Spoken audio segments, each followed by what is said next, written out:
Malaysian flight MH17 was not shot down from the 32,000 or 33,000 mile height. News report did not take into concern that this airplane was flying through bad weather, as was reported by the weatherman on CNN. We've had two recent flights that have crashed due to bad weather as well. CNN produced a video that showed flight MH17 coming out of the sky and crashing.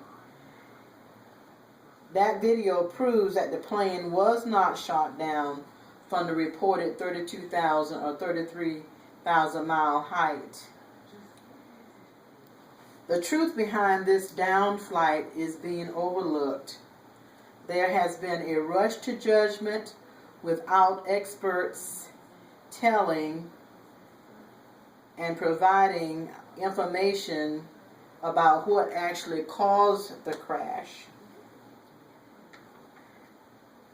One gets a sense that this is a media frenzy, and most, if not all of those covering this tragic and sensitive matter seemingly do not care about the truth or do not really want the truth and are purposely overlooking the truth. What is being told by the media and their experts is that pro-Russian separatists shot down flight MH17 with a Buk missile from the 32,000 to 33,000 mile height. They show video footage of the descent of the plane, of the fireball near or on the ground, and the plume of black smoke. The dispute does not hinge on whether the pro-Russian militia shot the plane down, but at what height did the missile come in contact with the plane. The video shows possible missile contact possibly from 20 to 40 miles from the ground when the fireball and the smoke was seen for the first time on the video. What hasn't been pointed out by news media is that according to the weatherman, there was a thunderstorm in the area of flight MH17, and the storm was so much so that the pilot went some distance further to avoid this storm. The pilot did not communicate that there were problems with the plane, and it is possible that lightning could have hit the plane, knocking out the communication system. It is highly possible that lightning also caused power failure, thus causing the plane to plummet from the 32,000 to 33,000 mile cruising area.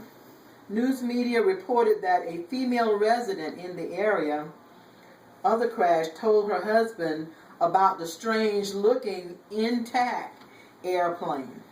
It is possible that the pro-Russian separatists in the area saw the same plane and, believing this to be a military plane, perhaps 20 to 40 miles above the ground, shot a Buk missile at the plane, hitting it, causing the ball of flames near the ground and the plume of smoke, as was seen on the video. The video clearly does not show any smoke coming down from higher in the sky. The only time smoke is seen is after the fireball.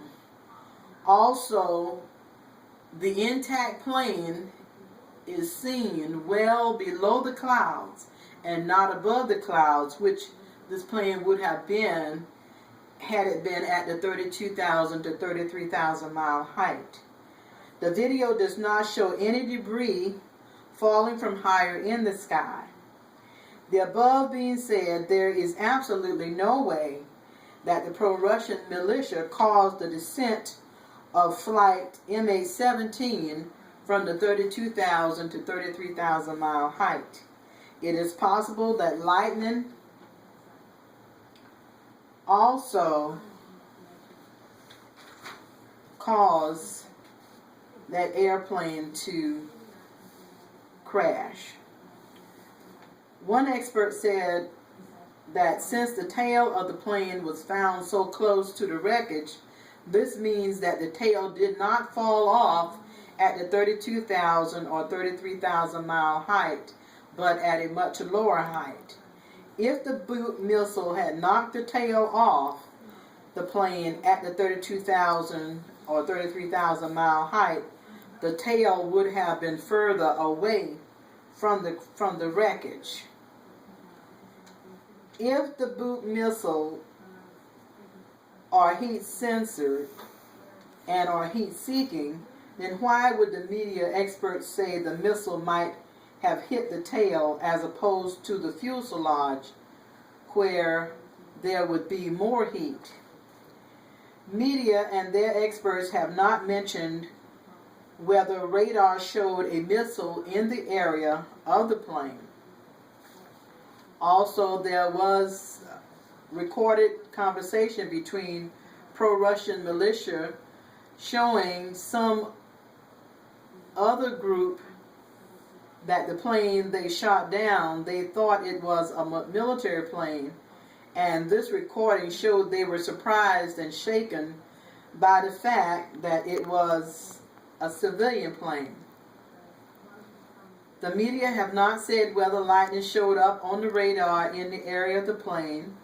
They have not said whether the Buk launching instruments can indicate the height of a plane when direct or indirect contact is made. Unbiased experts need to view the video in slow motion. They need to investigate the crash site, and truth needs to trump the false and biased reporting that we have been receiving in these last few days. This biased reporting has only served to cause unnecessary tension between the U.S. and other countries with Russia. This biased reporting serves only to fuel and foster an environment for possible military confrontation with Russia.